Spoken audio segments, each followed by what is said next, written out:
La vérité cachée dans les évangiles qui pourrait renverser des siècles de foi. Les vérités cachées dans les évangiles qui pourraient bouleverser des siècles de foi. Introduction captivante. Imaginez un instant que vous découvriez dans votre grenier un livre ancien, poussiéreux, dont les pages jaunies révèlent des secrets que personne n'était censé connaître. Que ressentiriez-vous si ce livre remettait en question tout ce que vous pensiez savoir sur l'histoire du christianisme? C'est exactement ce qui s'est passé il y a moins d'un siècle, quand des paysans égyptiens ont fait une découverte qui continue de faire trembler les fondements de la foi chrétienne. Si vous aimez les histoires inspirantes et les révélations historiques qui défient nos certitudes, n'oubliez pas de vous abonner à cette chaîne pour ne manquer aucun moment de ces découvertes extraordinaires. D'ailleurs, dites-nous dans les commentaires de quel pays vous nous regardez et à quelle heure vous découvrez cette vidéo. Si vous regardez sur votre téléphone, un petit like nous aiderait énormément à faire découvrir cette histoire fascinante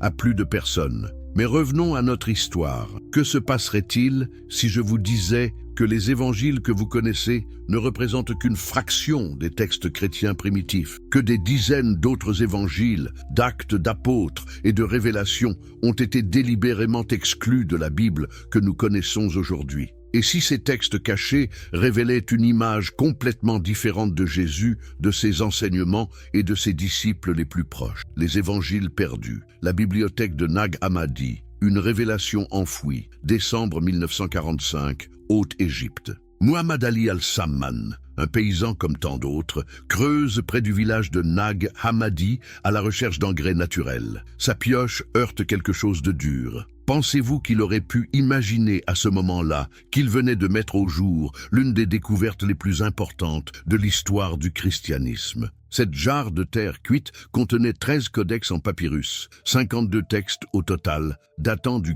IVe siècle après J.C., mais contenant des écrits bien plus anciens. Ces manuscrits, rédigés en copte, avaient été soigneusement cachés il y a plus de 16 siècles. Mais pourquoi quelqu'un aurait-il pris la peine d'enterrer ces textes? Que contenaient-ils de si dangereux qu'il fallait les soustraire au regard? Parmi ces textes se trouvait l'évangile de Thomas, une collection de 114 paroles attribuées à Jésus, dont certaines ne se retrouvent nulle part dans les évangiles canoniques. Ces paroles révèlent-elles un aspect différent de l'enseignement du Christ? Thomas y rapporte des propos troublants. « Celui qui boira de ma bouche deviendra comme moi, et moi aussi je deviendrai comme lui, et les choses cachées lui seront révélées. » N'est-ce pas là une conception radicalement différente de la relation entre Jésus et ses disciples? L'évangile de Philippe, autre texte majeur de cette découverte, présente une vision encore plus bouleversante. Il décrit Marie-Madeleine non pas comme une prostituée repentie, mais comme la compagne privilégiée de Jésus,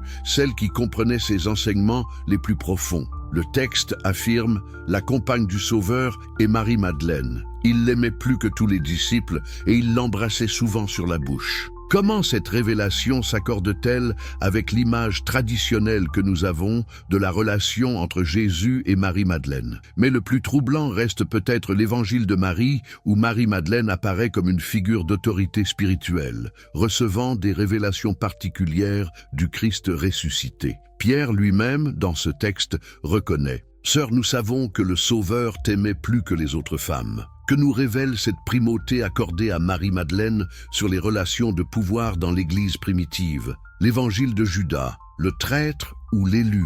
En 2006, le monde a été secoué par la publication de l'Évangile de Judas, un texte découvert dans les années 1970, mais dont l'authenticité venait d'être confirmée par le carbone 14. Ce papyrus, datant du IIIe ou IVe siècle, présente une version radicalement différente de l'histoire de la Passion. Dans ce récit, Judas n'est pas le traître cupide que nous connaissons, mais le disciple le plus fidèle, celui qui a reçu de Jésus lui-même la mission de le livrer aux autorités. « Tu les surpasseras tous, dit Jésus à Judas, car tu sacrifieras l'homme qui me revêt. » Cette révélation ne change-t-elle pas complètement notre compréhension de la Passion? Selon ce texte, Jésus révèle à Judas des mystères qu'il ne partage avec aucun autre disciple. Il lui explique que sa mort physique est nécessaire pour libérer son esprit divin et que seul Judas a la force spirituelle d'accomplir cette mission douloureuse. N'est-ce pas là une vision diamétralement opposée à celle que nous avons héritée de la tradition chrétienne? L'évangile de Judas présente également une cosmologie complexe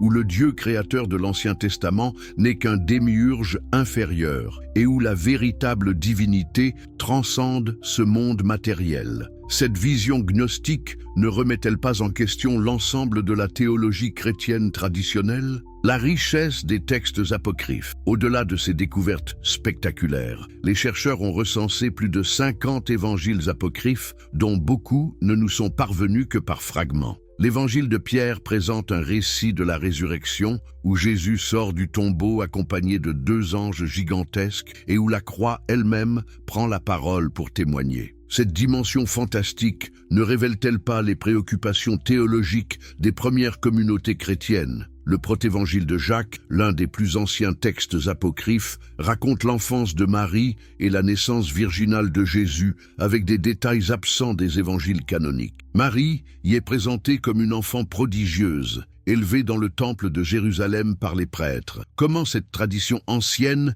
éclaire-t-elle le développement du culte marial dans le christianisme primitif? L'évangile de l'enfance, selon Thomas, présente un Jésus enfant au pouvoir surnaturel, capable de ressusciter un camarade mort accidentellement ou de transformer des oiseaux d'argile en véritables créatures vivantes. Ces récits merveilleux ne témoignent-ils pas d'une volonté de la part des premières communautés chrétiennes de magnifier la figure du Christ dès son plus jeune âge? Les preuves archéologiques. Les manuscrits de la Mère Morte, une fenêtre sur le judaïsme du temps de Jésus, printemps 1947, près de la Mère Morte. Un jeune berger bédouin lance une pierre dans une grotte pour faire sortir une chèvre égarée. Le bruit qu'il entend n'est pas celui qu'il attendait, c'est le fracas de jarres qui se brisent. Pouvait-il imaginer que ce geste anodin allait révéler l'une des plus importantes découvertes archéologiques du XXe siècle? Ces grottes de Qumran ont livré plus de 900 manuscrits, dont certains datent du IIIe siècle avant J.C. Pour la première fois, nous pouvions lire des textes juifs de l'époque de Jésus, découvrir comment pensaient et vivaient ses contemporains. Ces documents ne révèlent-ils pas un judaïsme beaucoup plus diversifié que ce que nous imaginions? Parmi ces textes se trouvent des écrits de la communauté essénienne, une secte juive qui vivait dans le désert en attendant la venue du Messie. Leurs pratiques rituelles présentent des similitudes troublantes avec celles du christianisme naissant. Baptême, repas communautaires, partage des biens. Jean-Baptiste, qui prêchait dans la même région, aurait-il été influencé par ces pratiques esséniennes? Le manuel de discipline des Esséniens décrit une communauté dirigée par 12 hommes qui attendent la venue de 2 messies, un prêtre et un roi. Cette attente messianique ne préfigure-t-elle pas la double nature, sacerdotale et royale, attribuée à Jésus par les premiers chrétiens? Plus troublant encore, certains textes de Qumran mentionnent un maître de justice persécuté et peut-être mis à mort par un prêtre impie. Ce personnage mystérieux, qui aurait vécu au IIe siècle avant J.C., ne présente-t-il pas des parallèles saisissants avec l'histoire de Jésus? Les témoignages historiques non chrétiens. Pendant des siècles, les historiens ont débattu de l'existence historique de Jésus. Les évangiles, écrits par des croyants, pouvaient-ils être considérés comme des sources fiables? Heureusement, des témoignages indépendants nous permettent aujourd'hui de confirmer l'existence du personnage historique. Flavius Joseph, historien juif du 1er siècle,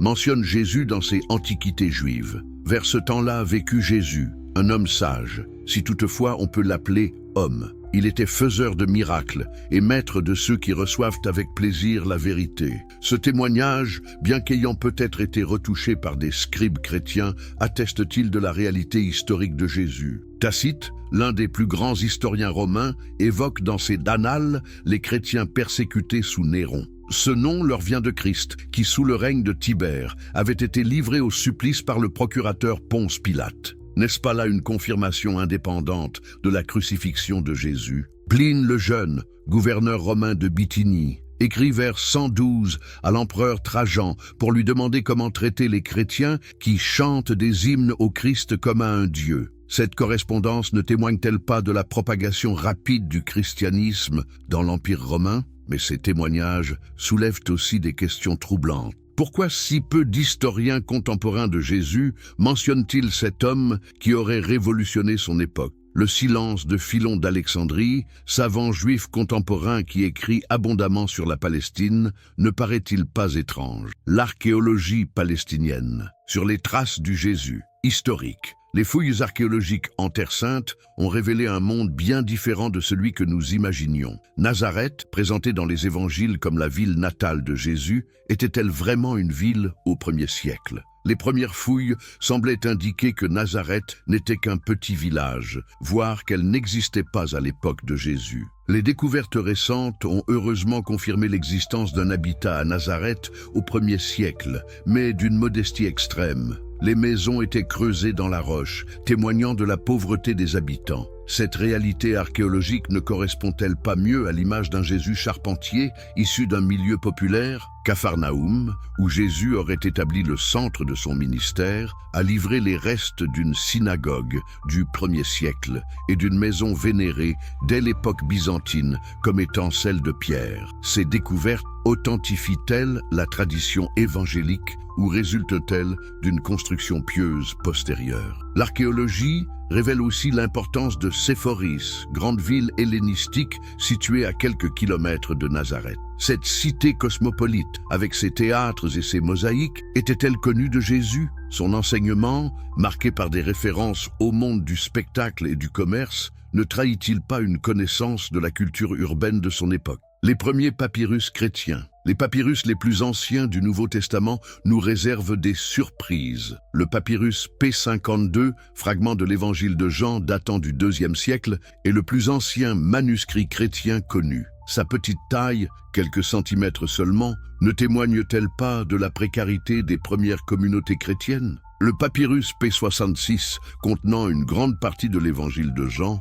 présente des variantes textuelles significatives par rapport aux versions ultérieures. Ces différences ne révèlent-elles pas l'évolution des textes évangéliques au cours des premiers siècles? Plus troublant encore, le papyrus P175, datant du IIIe siècle, contient une version des évangiles de Luc et Jean qui diffère parfois sensiblement des textes que nous connaissons. Ces variations ne posent-elles pas la question de l'authenticité des paroles de Jésus telles qu'elles nous sont parvenues? Les papyrus magiques d'Égypte révèlent aussi l'usage du nom de Jésus dans des formules d'exorcisme et de guérison. Cette utilisation magique du nom du Christ ne témoigne-t-elle pas d'une perception différente de sa personne dans les milieux populaires de l'Antiquité? Les secrets du pouvoir ecclésiastique, le concile de Nicée, quand la politique forge la théologie, l'an 325 après J.C. L'empereur romain Constantin, fraîchement converti au christianisme, convoque les évêques de tout l'Empire dans la ville de Nicée. Officiellement, il s'agit de résoudre le conflit autour de l'arianisme, doctrine qui niait la divinité pleine du Christ. Mais cette assemblée ne constitue-t-elle pas en réalité le moment où le pouvoir politique prend définitivement le contrôle de la doctrine chrétienne? Arius, prêtre d'Alexandrie, enseignait que Jésus, bien qu'étant le Fils de Dieu, était inférieur au Père et avait été créé par lui. Cette position, qui s'appuyait sur de nombreux passages des Écritures, ne représentait-elle pas une interprétation légitime des textes chrétiens primitifs? Pourtant, sous la pression de Constantin, qui craignait que ces divisions théologiques ne fragilisent l'unité de l'Empire, les évêques condamnent massivement l'arianisme. Le credo de Nicée, qui proclame que Jésus est vrai Dieu et vrai homme, de même substance que le Père, ne constitue-t-il pas davantage une décision politique qu'une révélation divine? Constantin lui-même, qui n'était pas encore baptisé, participe activement au débat théologique. Un empereur païen peut-il légitimement définir la doctrine chrétienne? Les évêques, qui refusent de signer le credo, sont exilés par ordre impérial. Ossius de Cordoue, conseiller théologique de l'empereur, joue un rôle déterminant dans la rédaction du texte final. Cette alliance entre le trône et l'autel ne marque-t-elle pas la fin de l'indépendance doctrinale de l'Église? Plus troublante encore, les actes du Concile révèlent des débats sur des questions qui nous paraissent aujourd'hui secondaires, mais qui étaient alors fondamentales. Peut-on dire que le Père et le Fils sont semblables ou faut-il affirmer qu'ils sont identiques? Une seule lettre grecque, l'iota, sépare ces deux positions, homoiousios versus homoousios. L'avenir de la foi chrétienne se joue-t-il vraiment sur de tels détails linguistiques? La formation du canon biblique. Qui décide de la parole de Dieu? Comment les textes qui constituent notre Bible actuelle ont-ils été choisis? Sur quels critères les pères de l'Église ont-ils écarté certains évangiles pour en retenir d'autres? Ces questions, longtemps occultées, révèlent un processus complexe où la politique ecclésiastique joue un rôle au moins aussi important que l'inspiration divine. Au IIe siècle, le canon chrétien n'existe pas encore. Les communautés chrétiennes utilisent des collections de textes variables selon les régions. Marcion, riche armateur de Sinope, propose vers 140 le premier canon chrétien, mais il rejette l'Ancien Testament et ne retient que l'Évangile de Luc et 10 lettres de Paul. Cette sélection drastique ne témoigne-t-elle pas de la diversité des approches théologiques de l'époque? Irénée de Lyon, vers 180, justifie l'existence de 4 évangiles par une analogie cosmologique. Il ne peut y avoir ni plus ni moins de 4 évangiles, car il y a 4 régions du monde et 4 vents principaux. Cette justification symbolique ne révèle-t-elle pas l'arbitraire de certains choix canoniques? Le fragment de Muratori, datant de la fin du IIe siècle, présente une liste de livres acceptés qui diffèrent sensiblement de notre canon actuel. L'Apocalypse de Pierre y figure, tandis que l'Épître aux Hébreux en est absente. Ces variations ne montrent-elles pas que la définition du canon s'est faite progressivement selon des critères qui évoluaient? Eusèbe de Césarée, au IVe siècle, distingue 3 catégories de textes: les livres reconnus, les livres contestés et les livres faux. Parmi les livres contestés figurent l'Apocalypse de Jean et l'Épître de Jacques. Comment ces textes ont-ils finalement intégré le canon? Leur acceptation ne résulte-t-elle pas davantage de compromis politiques que de convictions théologiques? L'éradication des hérésies, la violence au service de l'orthodoxie.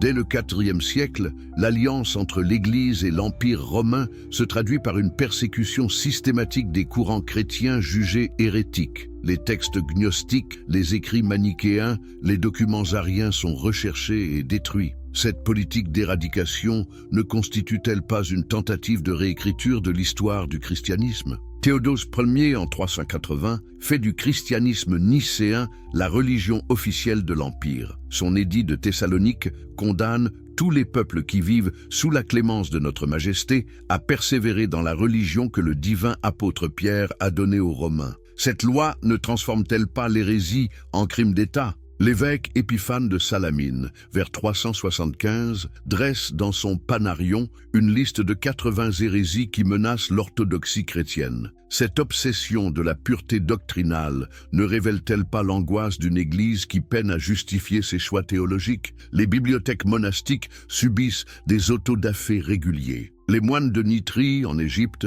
brûlent leurs livres hérétiques dans des bûchers publics. Cette destruction systématique ne prive-t-elle pas les générations futures de sources précieuses pour comprendre la diversité du christianisme primitif? Saint Augustin, pourtant grand théologien, justifie l'usage de la force contre les hérétiques en citant la parabole du festin. Ne contrains-les d'entrer. Cette interprétation ne marque-t-elle pas la transformation d'une religion d'amour en instrument de coercition? Les communautés gnostiques, qui avaient survécu pendant des siècles, disparaissent progressivement sous la pression des persécutions. Leurs textes sont cachés dans des jarres, comme ceux de Nag Hammadi, ou copiés en secret par des fidèles courageux. Cette résistance clandestine ne témoigne-t-elle pas de la vitalité de ces courants spirituels alternatifs? Ainsi, quand nous lisons aujourd'hui le Nouveau Testament, nous devons garder à l'esprit que ces textes ont été sélectionnés, copiés et transmis par des institutions qui avaient leurs propres agendas théologiques et politiques.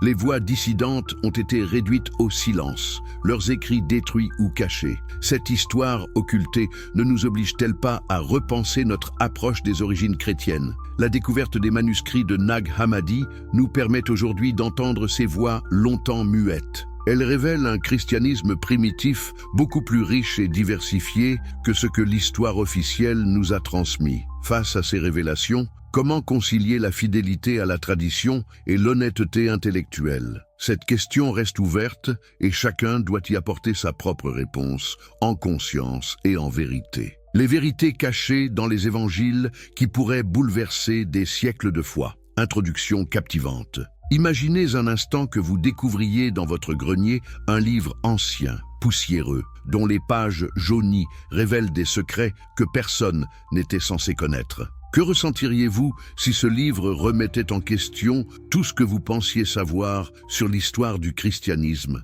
C'est exactement ce qui s'est passé il y a moins d'un siècle, quand des paysans égyptiens ont fait une découverte qui continue de faire trembler les fondements de la foi chrétienne. Si vous aimez les histoires inspirantes et les révélations historiques qui défient nos certitudes, n'oubliez pas de vous abonner à cette chaîne pour ne manquer aucun moment de ces découvertes extraordinaires. D'ailleurs, dites-nous dans les commentaires de quel pays vous nous regardez et à quelle heure vous découvrez cette vidéo. Si vous regardez sur votre téléphone, un petit like nous aiderait énormément à faire découvrir cette histoire fascinante à plus de personnes. Mais revenons à notre histoire. Que se passerait-il si je vous disais que les évangiles que vous connaissez ne représentent qu'une fraction des textes chrétiens primitifs, que des dizaines d'autres évangiles, d'actes d'apôtres et de révélations ont été délibérément exclus de la Bible que nous connaissons aujourd'hui? Et si ces textes cachés révélaient une image complètement différente de Jésus,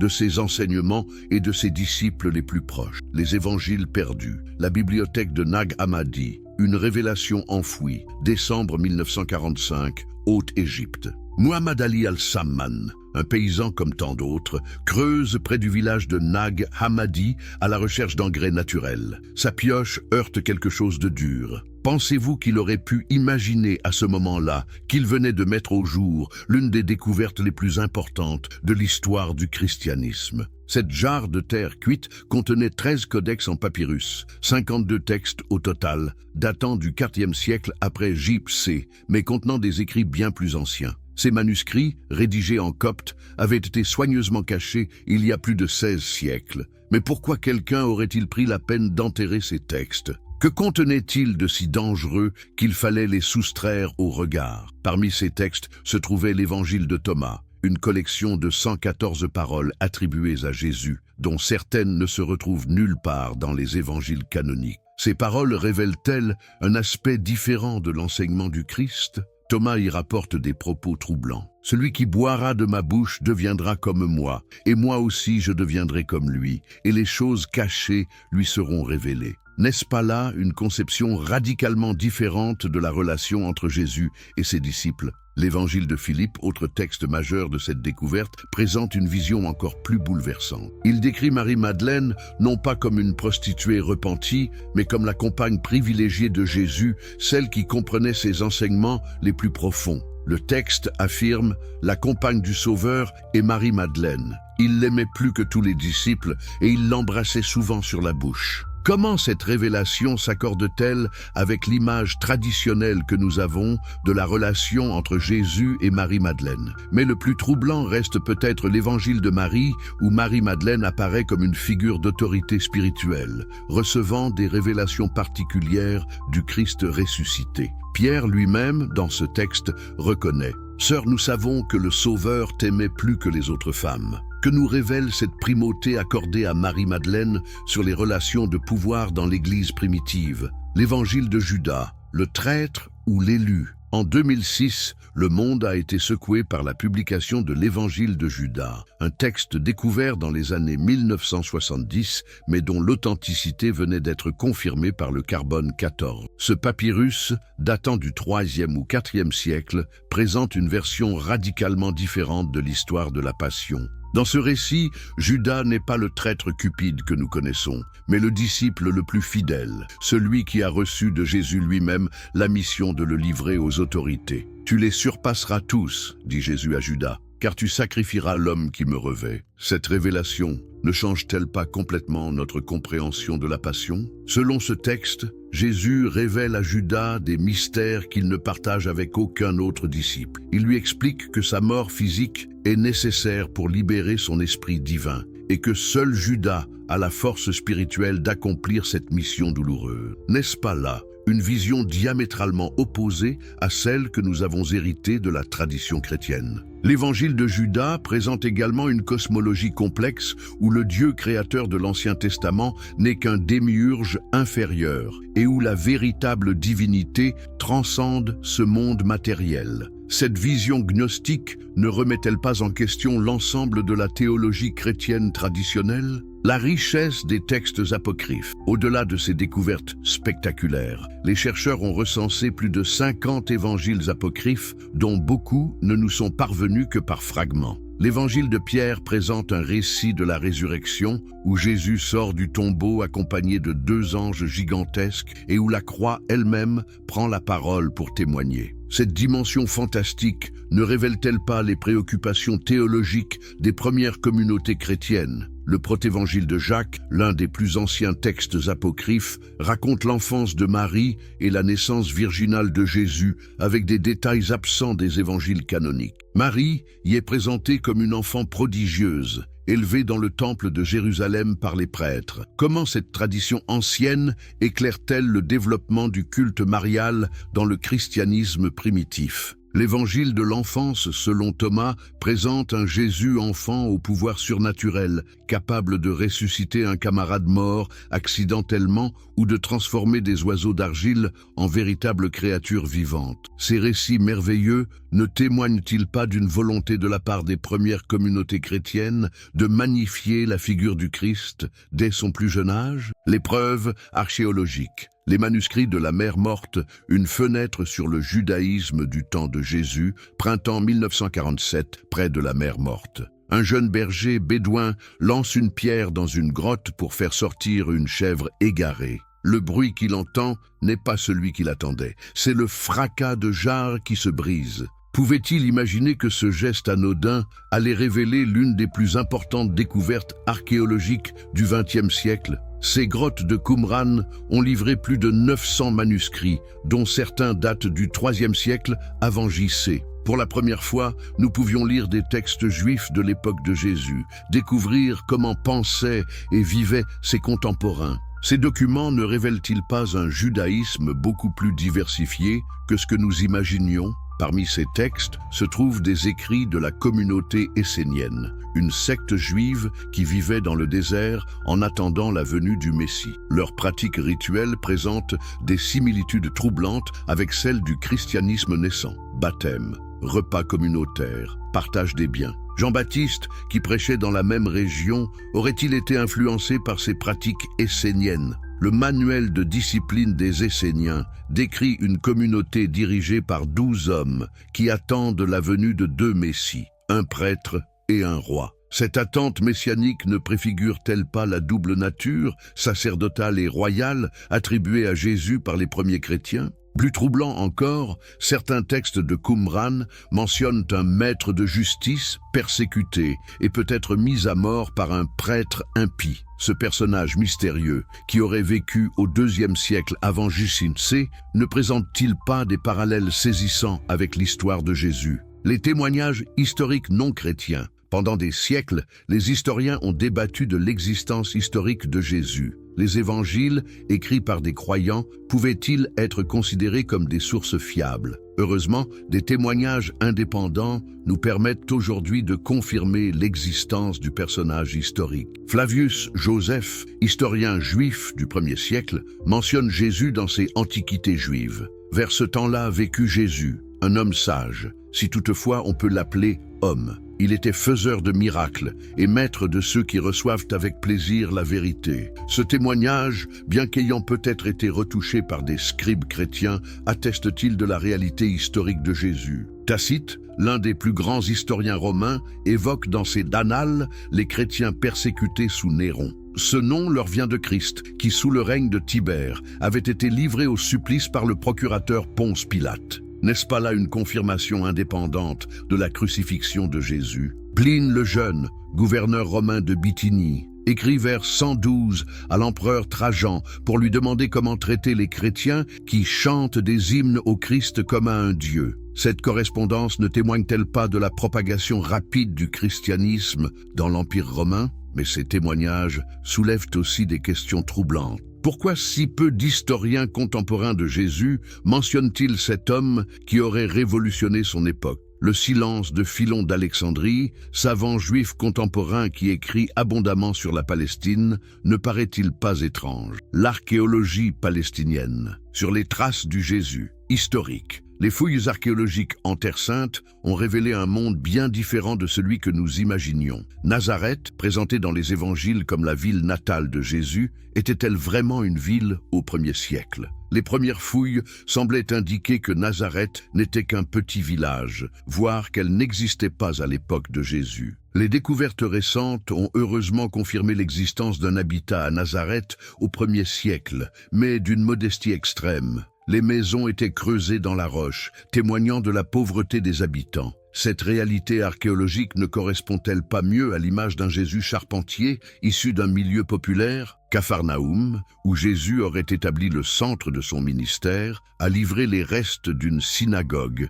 du 1er siècle et d'une maison vénérée dès l'époque byzantine comme étant celle de Pierre. Ces découvertes authentifient-elles la tradition évangélique ou résultent-elles d'une construction pieuse postérieure? L'archéologie révèle aussi l'importance de Séphoris, grande ville hellénistique située à quelques kilomètres de Nazareth. Cette cité cosmopolite, avec ses théâtres et ses mosaïques, était-elle connue de Jésus? Son enseignement, marqué par des références au monde du spectacle et du commerce, ne trahit-il pas une connaissance de la culture urbaine de son époque? Les premiers papyrus chrétiens, les papyrus les plus anciens du Nouveau Testament, nous réservent des surprises. Le papyrus P52, fragment de l'évangile de Jean datant du IIe siècle, est le plus ancien manuscrit chrétien connu. Sa petite taille, quelques centimètres seulement, ne témoigne-t-elle pas de la précarité des premières communautés chrétiennes? Le papyrus P66, contenant une grande partie de l'évangile de Jean,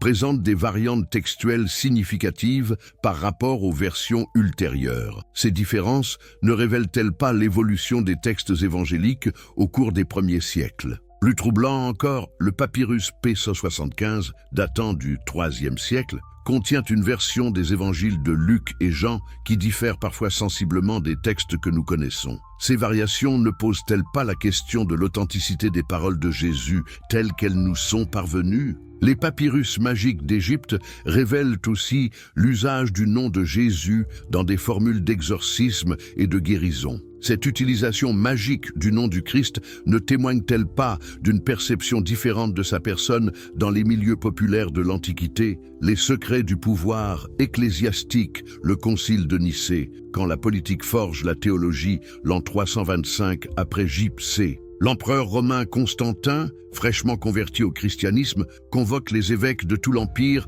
dans la ville de Nicée. Officiellement, il s'agit de résoudre le conflit autour de l'arianisme, doctrine qui niait la divinité pleine du Christ. Mais cette assemblée ne constitue-t-elle pas en réalité le moment où le pouvoir politique prend définitivement le contrôle de la doctrine chrétienne? Arius, prêtre d'Alexandrie, enseignait que Jésus, bien qu'étant le Fils de Dieu, était inférieur au Père et avait été créé par lui. Cette position, qui s'appuyait sur de nombreux passages des Écritures, ne représentait-elle pas une interprétation légitime des textes chrétiens primitifs? Pourtant, sous la pression de Constantin, qui craignait que ces divisions théologiques ne fragilisent l'unité de l'Empire, les évêques condamnent massivement l'arianisme. Le credo de Nicée, qui proclame que Jésus est vrai Dieu et vrai homme, de même substance que le Père, ne constitue-t-il pas davantage une décision politique qu'une révélation divine? Constantin lui-même, qui n'était pas encore baptisé, participe activement au débat théologique. Un empereur païen peut-il légitimement définir la doctrine chrétienne? Les évêques, qui refusent de signer le credo, sont exilés par ordre impérial. Ossius de Cordoue, conseiller théologique de l'empereur, joue un rôle déterminant dans la rédaction du texte final. Cette alliance entre le trône et l'autel ne marque-t-elle pas la fin de l'indépendance doctrinale de l'Église? Plus troublante encore, les actes du Concile révèlent des débats sur des questions qui nous paraissent aujourd'hui secondaires, mais qui étaient alors fondamentales. Peut-on dire que le Père et le Fils sont semblables, ou faut-il affirmer qu'ils sont identiques? Une seule lettre grecque, l'iota, sépare ces deux positions, homoiousios versus homoousios. L'avenir de la foi chrétienne se joue-t-il vraiment sur de tels détails linguistiques? La formation du canon biblique. Qui décide de la parole de Dieu? Comment les textes qui constituent notre Bible actuelle ont-ils été choisis? Sur quels critères les pères de l'Église ont-ils écarté certains évangiles pour en retenir d'autres? Ces questions, longtemps occultées, révèlent un processus complexe où la politique ecclésiastique joue un rôle au moins aussi important que l'inspiration divine. Au IIe siècle, le canon chrétien n'existe pas encore. Les communautés chrétiennes utilisent des collections de textes variables selon les régions. Marcion, riche armateur de Sinope, propose vers 140 le premier canon chrétien, mais il rejette l'Ancien Testament et ne retient que l'Évangile de Luc et 10 lettres de Paul. Cette sélection drastique ne témoigne-t-elle pas de la diversité des approches théologiques de l'époque? Irénée de Lyon, vers 180, justifie l'existence de 4 évangiles par une analogie cosmologique. Il ne peut y avoir ni plus ni moins de 4 évangiles, car il y a 4 régions du monde et 4 vents principaux. Cette justification symbolique ne révèle-t-elle pas l'arbitraire de certains choix canoniques? Le fragment de Muratori, datant de la fin du IIe siècle, présente une liste de livres acceptés qui diffèrent sensiblement de notre canon actuel. L'Apocalypse de Pierre y figure, tandis que l'Épître aux Hébreux en est absente. Ces variations ne montrent-elles pas que la définition du canon s'est faite progressivement, selon des critères qui évoluaient? Eusèbe de Césarée, au IVe siècle, distingue 3 catégories de textes: les livres reconnus, les livres contestés et les livres faux. Parmi les livres contestés figurent l'Apocalypse de Jean et l'Épître de Jacques. Comment ces textes ont-ils finalement intégré le canon? Leur acceptation ne résulte-t-elle pas davantage de compromis politiques que de convictions théologiques? L'éradication des hérésies, la violence au service de l'orthodoxie. Dès le IVe siècle, l'alliance entre l'Église et l'Empire romain se traduit par une persécution systématique des courants chrétiens jugés hérétiques. Les textes gnostiques, les écrits manichéens, les documents ariens sont recherchés et détruits. Cette politique d'éradication ne constitue-t-elle pas une tentative de réécriture de l'histoire du christianisme? Théodose Ier, en 380, fait du christianisme nicéen la religion officielle de l'Empire. Son édit de Thessalonique condamne tous les peuples qui vivent sous la clémence de notre Majesté à persévérer dans la religion que le divin apôtre Pierre a donnée aux Romains. Cette loi ne transforme-t-elle pas l'hérésie en crime d'État? L'évêque Épiphane de Salamine, vers 375, dresse dans son Panarion une liste de 80 hérésies qui menacent l'orthodoxie chrétienne. Cette obsession de la pureté doctrinale ne révèle-t-elle pas l'angoisse d'une Église qui peine à justifier ses choix théologiques? Les bibliothèques monastiques subissent des autodafés réguliers. Les moines de Nitrie, en Égypte, brûlent leurs livres hérétiques dans des bûchers publics. Cette destruction systématique ne prive-t-elle pas les générations futures de sources précieuses pour comprendre la diversité du christianisme primitif? Saint Augustin, pourtant grand théologien, justifie l'usage de la force contre les hérétiques en citant la parabole du festin. Ne contrains-les d'entrer. Cette interprétation ne marque-t-elle pas la transformation d'une religion d'amour en instrument de coercition? Les communautés gnostiques, qui avaient survécu pendant des siècles, disparaissent progressivement sous la pression des persécutions. Leurs textes sont cachés dans des jarres, comme ceux de Nag Hammadi, ou copiés en secret par des fidèles courageux. Cette résistance clandestine ne témoigne-t-elle pas de la vitalité de ces courants spirituels alternatifs? Ainsi, quand nous lisons aujourd'hui le Nouveau Testament, nous devons garder à l'esprit que ces textes ont été sélectionnés, copiés et transmis par des institutions qui avaient leurs propres agendas théologiques et politiques. Les voix dissidentes ont été réduites au silence, leurs écrits détruits ou cachés. Cette histoire occultée ne nous oblige-t-elle pas à repenser notre approche des origines chrétiennes, l'impact de ces révélations sur la foi moderne? Maintenant que nous avons exploré ces découvertes fascinantes, une question fondamentale se pose. Que signifient ces révélations pour les millions de croyants dans le monde d'aujourd'hui? Si vous appréciez ces explorations historiques qui nous permettent de mieux comprendre nos racines spirituelles, n'hésitez pas à vous abonner pour ne manquer aucune de nos enquêtes passionnantes. Et puisque nous touchons des spectateurs du monde entier, dites-nous de quel pays vous nous suivez et à quelle heure vous découvrez cette histoire. Un petit like depuis votre téléphone nous aiderait énormément à partager ces découvertes avec encore plus de personnes curieuses comme vous. Le gnosticisme redécouvert, une spiritualité alternative. Les textes de Nag Hammadi ont ressuscité le gnosticisme, cette ancienne tradition spirituelle que l'Église primitive avait combattue avec acharnement. Mais qu'est-ce que le gnosticisme exactement? Et pourquoi ces idées résonnent-elles si fort dans notre époque contemporaine? Le terme « gnose » signifie « connaissance » en grec, mais il ne s'agit pas d'une connaissance ordinaire. Les gnostiques prônaient une connaissance directe et expérientielle du divin, accessible à chaque individu sans l'intermédiaire d'une institution religieuse. Cette approche ne rappelle-t-elle pas les quêtes spirituelles individuelles si caractéristiques de notre époque? Selon la cosmologie gnostique, le monde matériel n'est pas l'œuvre du Dieu suprême, mais d'un démiurge inférieur, parfois identifié au Yahvé de l'Ancien Testament. Cette vision ne résout-elle pas l'épineux problème du mal dans la création? Si le monde matériel est imparfait par nature, la souffrance et l'injustice ne remettent plus en question la bonté divine. Les gnostiques enseignaient que chaque être humain porte en lui une étincelle divine, un fragment du vrai Dieu emprisonné dans la matière. Cette étincelle peut être libérée par la gnose, la connaissance illuminatrice qui révèle à l'âme sa véritable nature. Cette vision n'est-elle pas étrangement moderne, rappelant les concepts de conscience transcendante développés par la psychologie transpersonnelle? L'Évangile de Thomas, texte gnostique majeur, présente Jésus non pas comme un sauveur extérieur, mais comme un guide spirituel qui révèle à chacun sa propre divinité intérieure. Celui qui boira de ma bouche deviendra comme moi, affirme-t-il. Cette parole ne transforme-t-elle pas radicalement la relation entre le maître et le disciple? Au XXe siècle, le psychiatre Carl Gustav Jung a été profondément influencé par la redécouverte des textes gnostiques.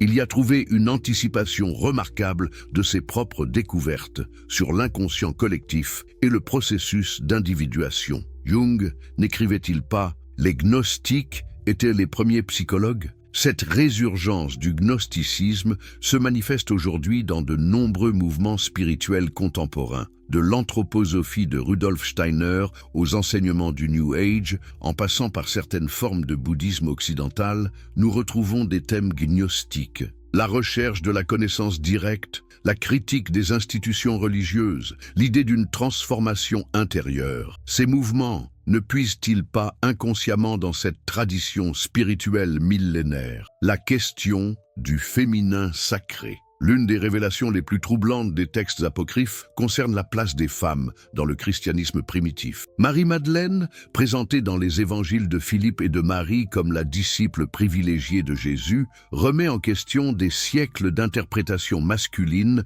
de la foi chrétienne. Dans l'évangile de Marie, quand Pierre exprime ses doutes sur les révélations reçues par Marie-Madeleine, Lévi lui répond « Si le Sauveur l'a jugée digne, qui es-tu pour la rejeter ?»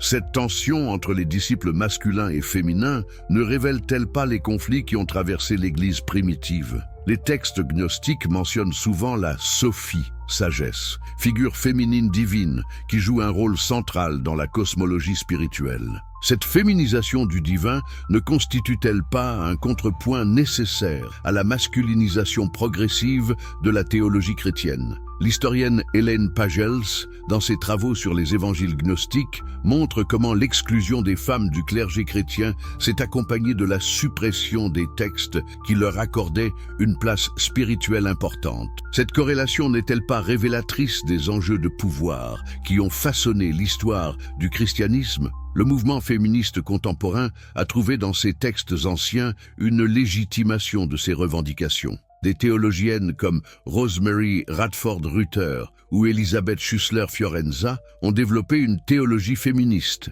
qui s'appuie sur ces sources alternatives. Cette réappropriation du patrimoine chrétien par les femmes ne constitue-t-elle pas une révolution silencieuse? Certaines églises chrétiennes ont commencé à ordonner des femmes prêtres, s'appuyant notamment sur ces textes pour justifier leurs décisions. L'Église d'Angleterre, les églises luthériennes, les églises réformées ont franchi ce pas. Cette évolution ne s'inspire-t-elle pas, consciemment ou non, de la redécouverte du rôle des femmes dans le christianisme primitif? Les réinterprétations théologiques contemporaines. Les découvertes archéologiques des dernières décennies ont profondément influencé la théologie chrétienne contemporaine. Des penseurs comme John Dominic Crossan, membre du Jésus Seminar, ont développé une approche historico-critique qui distingue le Jésus historique du Christ de la foi. Crossan présente Jésus comme un paysan juif méditerranéen dont le message était essentiellement social et politique. Il prêchait l'égalité,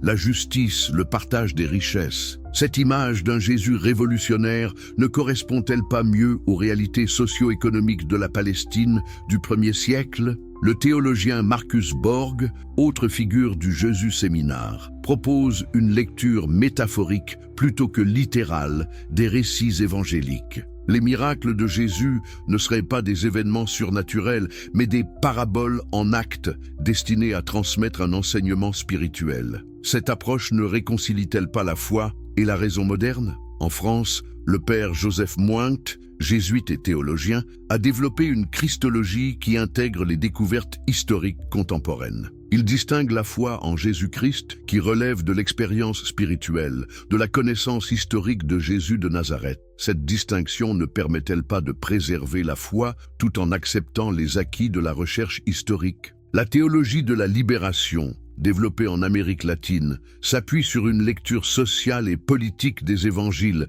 qui puise largement dans les textes apocryphes. Des théologiens comme Gustavo Gutiérrez ou Leonardo Boff présentent Jésus comme le libérateur des opprimés, l'ami des pauvres et des marginaux. Cette interprétation ne trouve-t-elle pas un écho particulier dans les textes gnostiques qui critiquent les structures de pouvoir, l'œcuménisme et le dialogue interreligieux? Les découvertes de textes chrétiens alternatifs ont aussi favorisé le dialogue œcuménique et interreligieux. Si le christianisme primitif était si divers, comment justifier aujourd'hui les divisions confessionnelles qui séparent les églises? Le Conseil œcuménique des églises, créé en 1948, s'efforce de retrouver l'unité perdue du christianisme. Les textes de Nag Hammadi ne montrent-ils pas que cette unité n'a peut-être jamais existé et que la diversité fait partie de l'essence même du christianisme? Certains théologiens, comme Raymond Panicard, ont développé une théologie du pluralisme religieux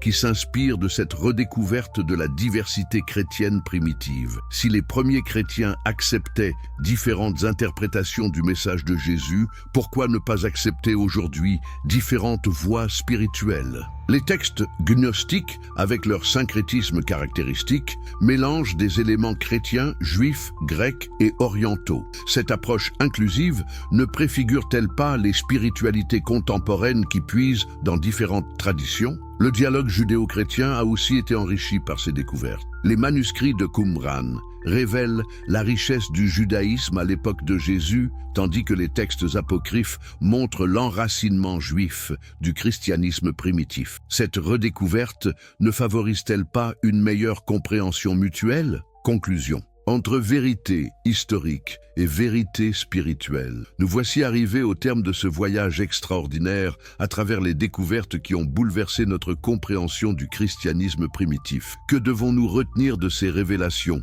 qui continuent de faire débat dans le monde entier? Premièrement, ces découvertes nous rappellent que l'histoire du christianisme est beaucoup plus complexe et nuancée que ce que nous avons longtemps cru. Le christianisme des origines n'était pas un bloc monolithique, mais un ensemble de communautés diverses, aux pratiques et aux croyances variées. Cette diversité ne constitue-t-elle pas une richesse plutôt qu'une faiblesse? Les textes de Nag Hammadi, l'Évangile de Judas, les manuscrits de Qumran nous révèlent des visages multiples du christianisme primitif. Certains groupes mettaient l'accent sur la gnose et la connaissance mystique, d'autres sur la dimension sociale et politique du message de Jésus, d'autres encore sur l'importance des femmes dans la transmission de la foi. Cette polyphonie ne témoigne-t-elle pas de la richesse du message christique? Deuxièmement, ces découvertes nous obligent à distinguer entre la vérité historique et la vérité spirituelle. Ce n'est pas parce que certains récits évangéliques peuvent être remis en question sur le plan historique qu'ils perdent leur valeur spirituelle. Un mythe peut être faux historiquement et vrai spirituellement. Cette distinction ne libère-t-elle pas la foi de l'obligation de prouver sa véracité factuelle? Les paraboles de Jésus n'ont pas besoin d'être des faits historiques pour transmettre une vérité profonde. De même, les récits de la résurrection peuvent être compris comme des expériences spirituelles authentiques sans nécessairement impliquer un événement physique. Cette approche ne réconcilie-t-elle pas la foi et la raison moderne? Troisièmement, ces révélations nous invitent à une humilité intellectuelle et spirituelle. Si les pères de l'Église ont pu se tromper dans leur choix, si des textes authentiques ont été écartés pour des raisons parfois politiques, ne devons-nous pas rester ouverts à de nouvelles découvertes, à de nouvelles interprétations? Cette humilité ne signifie pas le relativisme. Il ne s'agit pas de dire que toutes les interprétations se valent, mais de reconnaître que notre compréhension de la vérité est toujours partielle et perfectible. Les découvertes archéologiques continueront probablement à nous surprendre, à nous interroger, à nous enrichir. Quatrièmement, ces textes nous rappellent l'importance de la dimension mystique dans la spiritualité chrétienne. Les gnostiques, malgré leurs excès, avaient compris que la foi ne peut se réduire à l'adhésion intellectuelle à des dogmes. Elle implique une transformation intérieure, une expérience personnelle du divin. Cette dimension expérientielle ne manque-t-elle pas parfois dans le christianisme institutionnel contemporain? Les grands mystiques chrétiens, Maître Eckhart, Jean de la Croix, Thérèse d'Avila, ont développé des enseignements qui ne sont pas sans rappeler certains textes gnostiques. Ils parlent de l'union avec Dieu, de la découverte de la divinité intérieure, de la transformation de l'âme. Cette tradition mystique ne puise-t-elle pas aux mêmes sources que les textes de Nag Hammadi? Cinquièmement, ces découvertes nous invitent à repenser la relation